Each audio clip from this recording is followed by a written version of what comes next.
Greetings, all. It's Dr. Bankhead here at the Struggle Inn. So I left off in the last video talking about television and some of the benefits I experienced as a result of choosing my choice not to get another one and not to watch it. So,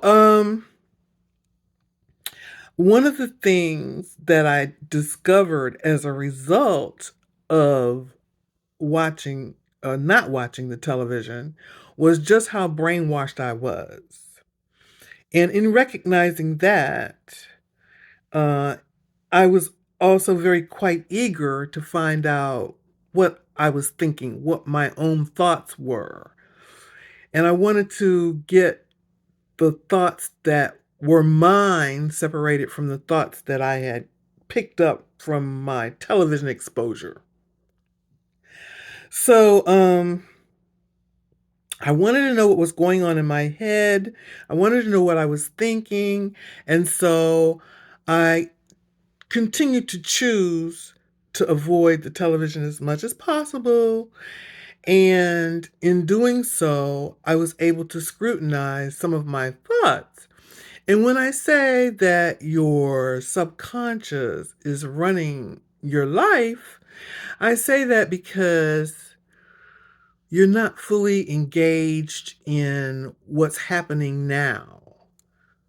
None of us tend to be focused on the now unless we're intentional about it. Habitually, we're thinking about the past or we're thinking about the future, and the only thing that really exists is the now. When you're focusing on the past and what's happened in the past, it depresses you. When you think about the future and what you want to make happen in the future and what you have to do to make what you want to happen in the future, that causes anxiety. You know what they say? The present is a gift. Yeah. Yeah. So anyway, I was focused on the now and I was focused on determining what I was thinking. And an example of how your subconscious mind is functioning and running your life is when you're driving to work on a familiar path that you take every day. You zone out in between point A and point B. Invariably, you zoned out. So, being able to drive the car and not be fully mentally engaged in that activity, you don't have to think about where the turn signal is. You know where it is.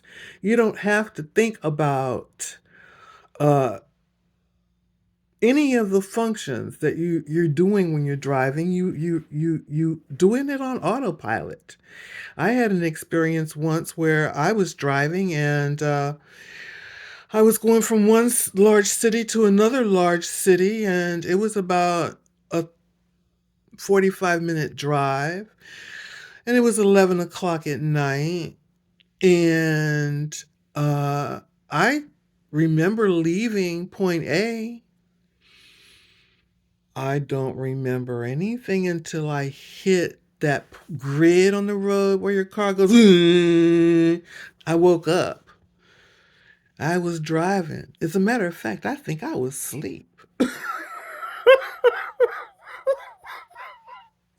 It was a miracle that I made it that far, honestly, but that let me know I was driving subconsciously at the very least.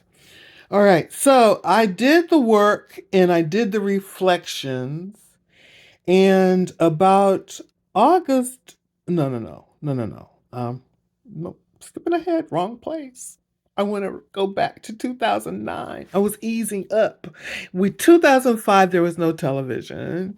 In 2009, I sought to get a reading from Paul Selig, Selig. And I've had readings before, but none of them have been accurate. But Paul was accurate. So he told me, this was 2009. He told me that because I was inquiring about my love life, which had not been successful up until this point in time. And I was interested in knowing if there was love in my future because the prophetess at the church had told me God didn't want me to get married. He didn't want me to have a partner. And I said to myself, that didn't sound right at all because I wasn't even accepting that. I said to myself, oh, no, no, no. That's what I desire. And if God knows my desires, he's not going to say he don't want me to have one. I said to myself, I think that was her. So I didn't accept that. But anyway, so Paul said I was going to meet a man that lived on a boat. And I wanted to know if I was going to have children. And he said the man had at least one son. And that he saw this happening maybe 2012, maybe a little bit later. He couldn't say for sure. So I remembered that. And it came about in August of 2023, after I had worked on forgiving any and everyone I could think of that I've had any unsettled feelings about. I cleared all that and I examined my thoughts and I purged the ones that I felt were undesirable. And I adopted thoughts that I felt were empowering because I desired to be all that God had created me to be. Yes.